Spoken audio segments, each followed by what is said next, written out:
Assalamu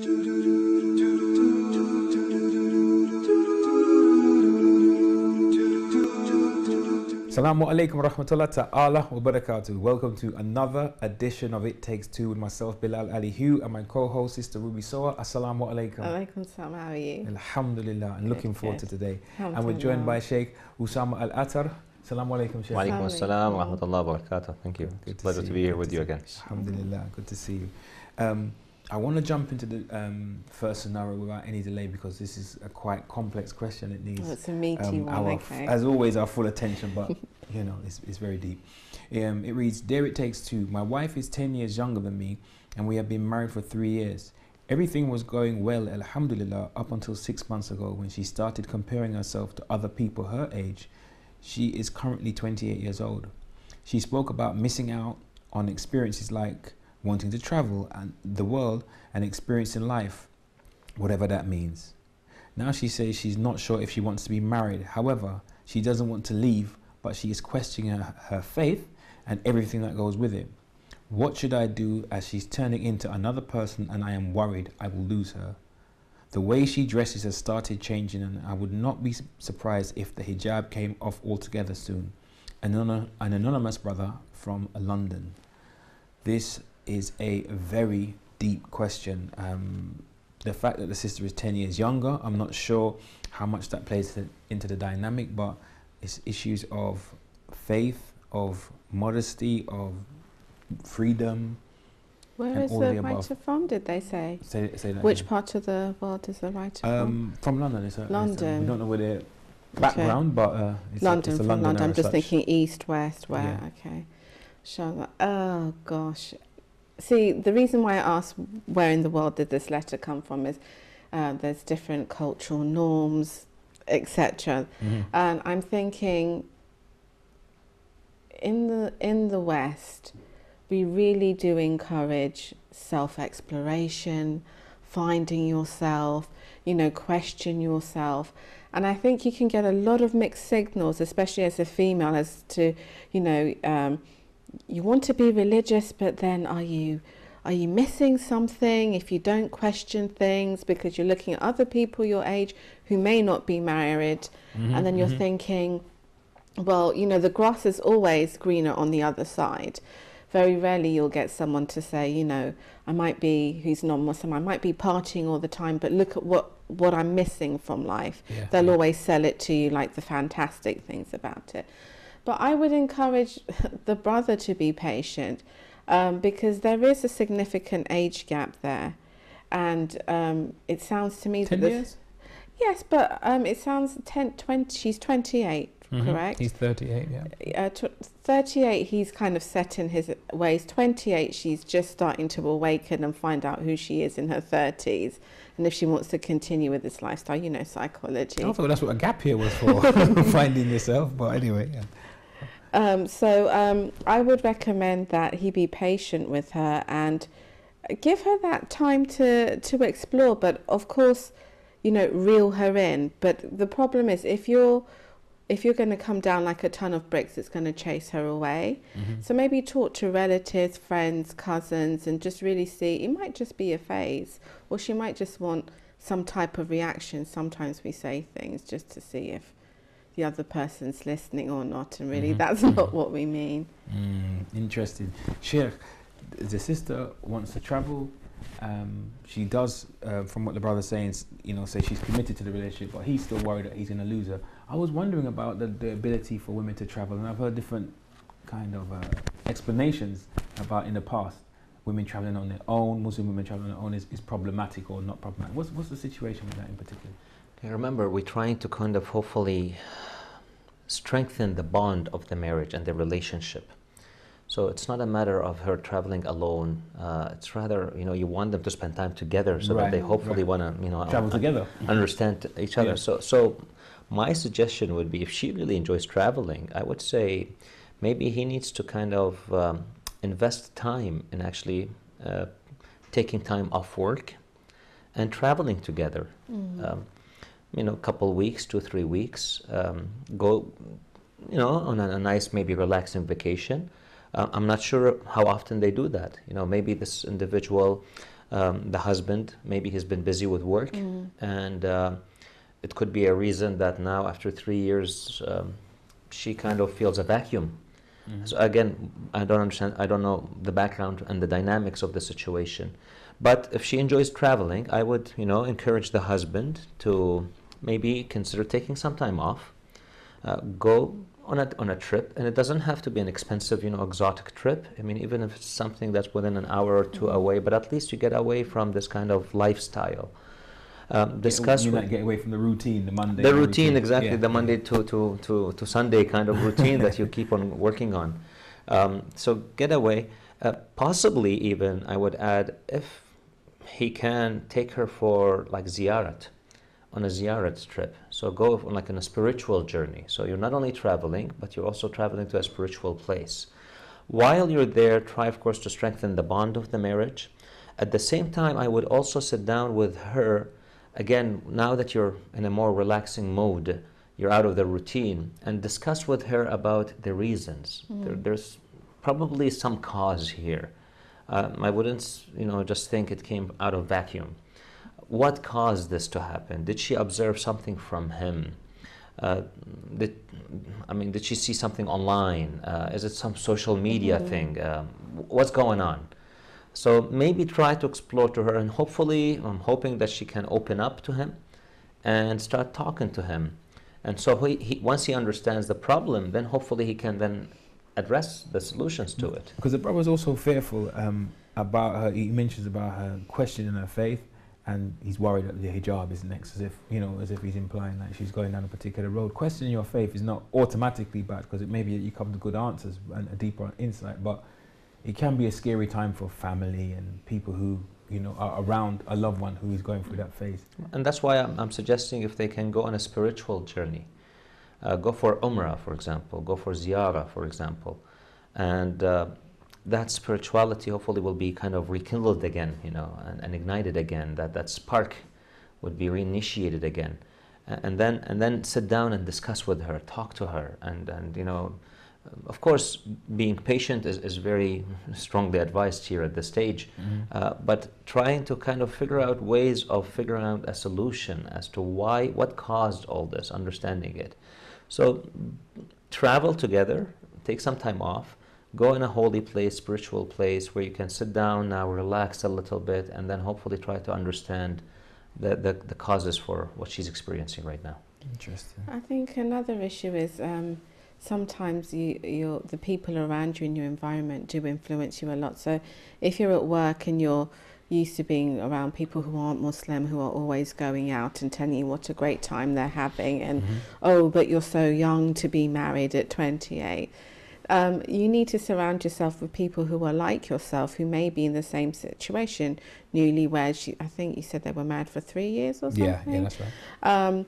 Who are maybe having same issues, teething issues, whatever, but at least you're not by yourself, so you don't feel that, oh, I'm a bit different from everybody else, I'm not like my colleagues who are, don't want to get married at the moment, and I'm not like other Muslim girls who may or may not be married. So you need to find somebody that you have a common relationship with that is Muslim, and look around. There's lots of positive female Muslim role models that we have, thank God, in 2016. Young, aspiring, people that even non-Muslims are looking at for inspiration. So sometimes you need that. The fact that there's a 10-year gap, do you think that automatically injects a dynamic into a marriage that is challenging? Well, male, female, female, male. Not saying wrong or right, but just that it will bring its inevitable challenges. No, I think it's different strokes for different folks. I think it's your niyyah, your intention of why you're getting married. And this is a big issue for me. Sometimes we don't ask ourselves the question of why we're getting married. Sometimes we just feel like we don't want to be a burden on our parents. We're doing this for cultural reasons, or it's, my get out of jail clause, now that I'm married, I can do what I want, or you have this romantic idea. So it's really, I think anyone who gets married really has to look at the intention and what they think marriage is. Because for this sister, you don't know what the situation is. Maybe, you know, she's got friends that aren't married, so she's trying to still find things in common with her friends who aren't married by saying, you know, oh, they're having a good life, you know, I've got to come home and report to whoever. You never know. But other people, they're ready. They know what they're bringing. They're quite happy with. Age doesn't mean anything to them. It's quite interesting on that point. I read an article in one of the prominent newspapers in Canada, the Globe and Mail, written by this journalist, Margaret Went. And interestingly, Margaret Went talks about herself. She says, I was one of those individuals who, yes, great, I have my freedom. She's a journalist, so she's got pretty good careers, and she started talking about her career herself, and my 20s and so on and so forth. But she says, once I hit my 30s, things actually changed. Now she's talking from personal experience herself. Okay. So I'm not going to generalize this is how it is for all ladies. I'm just talking about this specific individual talking about herself. She says, once I started hitting my mid-30s and I realized, wait a minute, this is not the life I would want, sitting on a Friday night on a couch and watching television. By yourself. By yourself. And she says, I started, I woke up one day and thought to myself, is this really where I want to see my life 10 years from now? And she said, that feeling came to me once I hit my mid-30s. And she says, I guess as you start approaching your 40s, you start to realize, wait a minute, those high days of the 20s are gone. Now I'm going to be approaching my 40s. And where's my life going to be a few years from now? So that's when she said, I had to change my life around. I started, I found a partner and we got married. And she's like, we've been married now for quite some time.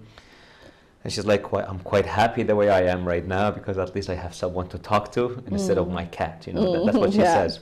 So reading that article, especially it's not coming from an Islamic perspective. This is an individual who just gone through an experience in her life where she's talking about the significance, I guess, of marriage, especially when you start to get older, things that people may not think about when they're back in their 20s. Yes. So reflecting upon such experiences here may kind of remind these, let's say, ambitious young individuals, boys and girls, that, don't just think of the time right now. Yes, you're full of energy at this point, but think about 10 years, 20 years from now, where do you really want to be? Where do you see yourself? So coming to these experiences would be something, good to hopefully make them see the other side of the coin. Yeah. And then appreciate what you really have right now.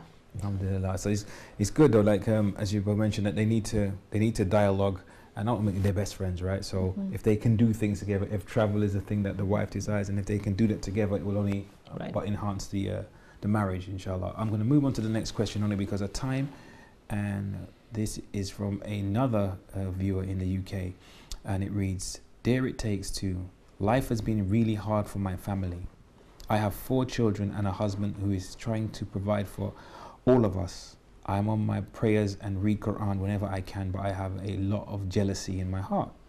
I feel as though everyone's lifestyle is better than mine. We struggle to get the basics for our kids, and even my friends who are divorced seem to be better off than we are. I am fed up on relying on the government's assistance, and living on hand-to-mouth style is embarrassing. No matter how much I pray for change, nothing happens, and I find myself being consumed with jealousy. This is not the life I want or was expecting. What should I do to shake this feeling off? And it's from an anonymous sister in the UK. Very heartfelt letter of difficulty. Very open and honest about feeling jealous. I'm not sure if that's the right word. Sometimes people say jealousy, they mean like, not that the other person shouldn't have it, but just that they wish they had it, sort of thing. But it's tricky. Try to be content, I would say. Content is very important in life. The theory of positive thinking, I think it's really important. Try to train yourself to see the cup as half full as to half empty. Alhamdulillah, she's got 4 children. I remember in one of our previous episodes, there was an individual who was kind of eager to have children. Now, mashallah, this individual has 4. Mashallah. So let her look at that positive aspect. She's got a, alhamdulillah, family, and let her think about all these positive things that she has, as opposed to the things that she's lacking. Now, I understand financial strain is difficult. Financial issues, you're probably familiar, financial changes in financial statuses could be among the leading causes for breakup of families sometimes, because of the stress it adds. One of the major causes of depression. Absolutely. So that's where I think people need to look at the cup half full, the glass half full. Try to kind of be happy about appreciate the things you have. Try to think about the positive things that there are in your life, at least from that religious perspective. There are so many actually other du'as and things to read to hopefully increase your wealth, gain your wealth. Praying Salatul Layl is something that I recommend, the night prayer. The 11 raka'at that are suggested, they would lift the status, the social status and the financial status of the individual, as well as the spiritual status. So there are certain things that can be done here from, let's say, a spiritual perspective. But of course, I would like to hear Sister Ruby's take on this kind of. What about some practical I was going to, I had my teeth gritted, only because, I don't know, I have a problem myself with this word, be content in every situation. I think most people do try to be content in whatever situation, but it is tough. It's something, I don't think all the time it comes naturally. You have to work at it. And, when you're in a situation when you're really frustrated, and I can almost hear the sister through the letter where she's, it's almost like following a recipe. She wanted to make a Victoria cake. She's followed the recipe and she's got scones. And she's thinking, but what's happened here? I'm on my prayers, I read Quran, I'm doing my best. And, a lot of the time you look around and you see that some people just get by in life with luck or just chance. So she's probably thinking to herself, I think that's what she means by jealousy. I don't think she's thinking, as we said, that person shouldn't have it, but she's probably thinking, I'm working for something and nothing's happening.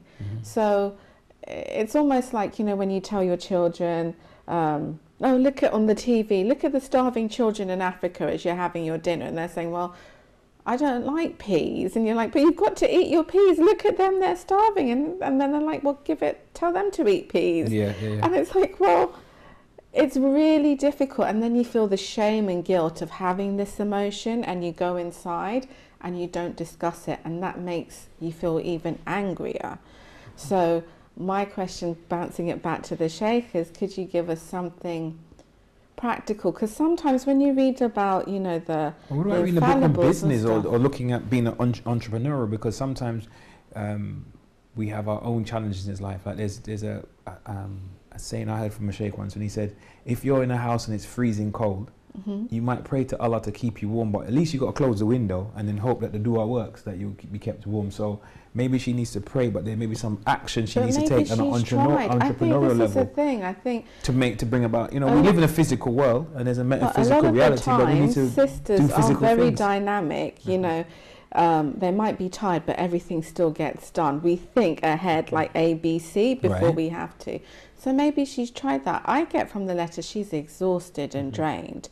And, the praying isn't giving her that feeling of keep going anymore. So I just wanted to bring that perspective, because I almost felt it like... I would like to stretch it actually a step further here. I think this sheds light on sometimes the responsibility of the community. Maybe we don't have, unfortunately, in our communities enough resources. I know she is receiving, let's say, financial assistance. But that could be sometimes bare minimum, and it doesn't suffice, especially when she has... She mentions government, so I don't think it's lavish. It's not overly government, right. Government subsidies. And she's got minimal. 4 children. Again, I'm not sure what ages they are, but if we're talking about teenagers want to dress nicely, they want to wear nice clothes, brand names. Go out. And these things cost a lot of money. That's where I think sometimes we need to look at our communities establishing funds, social funds, to basically help individuals in such need, of course, in a very discreet and an anonymous way. We have a problem sometimes when we just announce to everybody. Of course, it has to be a discreet, anonymous way where just like our imams, alayhimus salam, for example, many of our imams used to kind of cover their face and carry a bag of food on their back every night and hand it over in people's hands. And those people never knew who this person was until the imam passes away and the food stops. And then they realize who was giving them the food. So that's back in those days. If we take the similar, in today's context, where you provide services to individuals if they are in real need. I mean, in this particular case, the sister may have young children and older children. It may be difficult for her to go out and work. If you're saying like she needs to put in the time to work, some mothers would prefer out of choice that I want to stay at home and raise my own child. I don't want to take him outside. And if she online marketing, there's so much that we can do to generate funds. But you don't know how old the children are. She might be exhausted. Yes, if you think about it, 4 children, but content yourself, Bilal, but if you have 4 children, or the husband as well, his role too. Again, we don't understand the dynamics of the family here. Maybe he's trying his best.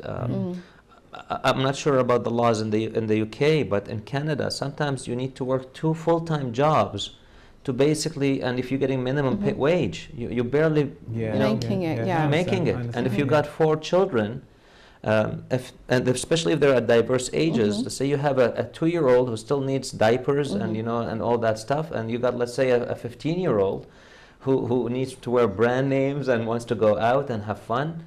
Now it's really difficult to make your ends meet.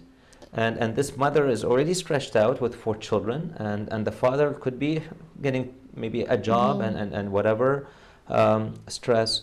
So I would say that, I hope that our communities can actually start establishing some helping mechanism for the community, so that they can assist them. And this sister, alhamdulillah, she has a husband, but there are many sisters in some cases who don't have husbands. Right. And I feel strongly that women have every right to make the decisions that they want. So if a sister chooses that I want to stay at home and raise my children, she has every right to do so. And I should not be telling her, no, go out and work and drop them in daycares. She has every right to make that decision. And if she does so, it is the community's responsibility to take care of her. So I hope that, the community can start establishing some of these support mechanisms. That would be great. That doesn't...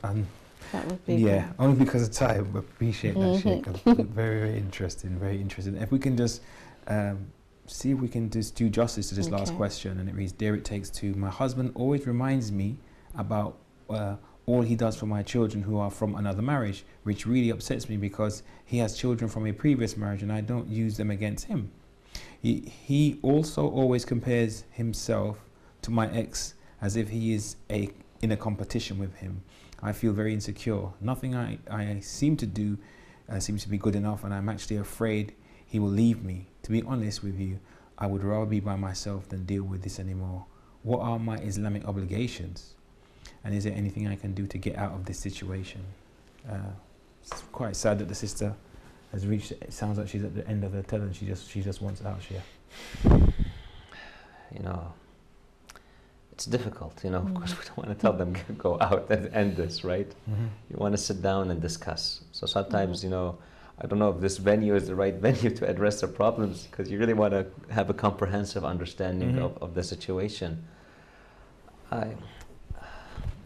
I would have an open discussion with him. I'm not sure if she has had a discussion with him or not.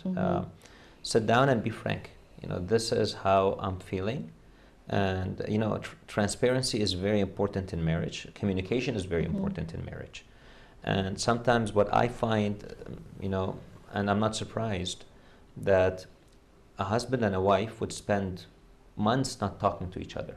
And I mean talking, not I'm saying like good morning and good evening, but actually sit down and discuss how was your day, how was your life, how are things going with work, and how is, because he leaves to work at, let's say, 6, 7 a.m. He comes back from work at 6, 7 p.m. and she does the same. He's tired, she's tired. They have dinner and then they go to sleep, and tomorrow the routine continues again. Come the weekend, it's even more busy with the chores and visiting some family and doing this and that, and you have not had much time to think and talk, and there goes a year. And all of a sudden you start problems accumulating, and then they start erupting. So I would sit down and have a communication with him. Try to be frank. This is what's going on. How can we then solve it? I would agree with that, Sheikh. But with the communication, one of the things I'm mindful of is that sometimes in marriage, because of when we're angry, we can sometimes just communicate the anger. I'm not happy about this, and speak up for our rights. But it's important that we also remember to sort of couch it in. They say give criticism in a sandwich, like, so so she can, whether it's the brother or the sister, but saying, I married you for these reasons. I saw you as a really positive person. These were the qualities that attracted to me to you, but I'm unhappy about this particular thing. And I feel like if I don't, and if you're not, if I think that if you don't stop, it's going to tear a wedge between us, so it may destroy our marriage. I think if people communicate in that sense, I think communication is good. But I think one of the dangers with communication is that all we're doing is communicating like we're not trying to get a better understanding and move forward like we're in a dialogue and a negotiation. We're more like a protester. I feel quite frustrated. I'm on the picket line standing up for my rights. I'm about and to I want protest. you to hear this as opposed to a I'm about dialogue. to protest because at the end of the day, this man's married a woman who's been divorced and has children. He knew everything that he was going to come with the package, that she has children. So why is he suddenly thinking that, he gets brownie points for, oh, I provided a baked bean for your son. Why are we having your children, my children? I thought this was some kind of blended family that we're trying to have here. Or was he trying to marry someone to be a housekeeper? I don't really understand what his thinking is. And I feel frustrated, as you can tell. I'm sure the sister married a brother for she was attracted to him and married him for a particular reason. That should be borne in mind, as well as well, maybe he came across very charming. I have to say, for divorced women, remarrying is quite a difficult thing, especially if you have children. There's a lot that, you have to gamble there. It's not easy. It's not like in the movies that you just jump in there and, do your istikharah and everything's brilliant. No, you have to think about the consequences for the child and yourself. So I really don't appreciate this brother. I think he should have thought about it. Oh, it's not nice what he's doing. It's not. No, nice it's not nice, but I think she's perfectly in her rights to be like, sorry, what's going on here? This is not what I signed up for. Okay. I think sometimes these brothers I'm going to call a referee to our spat. Okay, go ahead. Only because of time, I'm going to ask the Sheikh to have the closing word there. No, well, I kind of agree with Sister Ruby in the sense here that when he married her, knowing that she has children, marriage is not about my way or your way. Now it's about our way. And now he has to basically figure out how to mold his life and her life into our life. And now, of course, they have the children in there as well. So it's all of us together.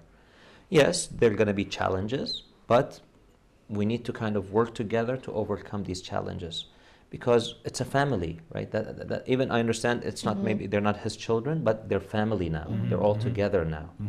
And that's what he has to understand, and she has to understand as well. All of them, they're all one right now. So we need to figure out how are we going to make this dynamic work, okay?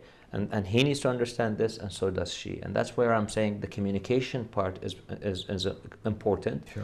That she makes it clear to him how she's feeling, and then he has to explain to her how he's feeling, and then they have to work something out where they can progress the family and move it forward. Because now it's not about my way or your way, or like, my way or the highway these days.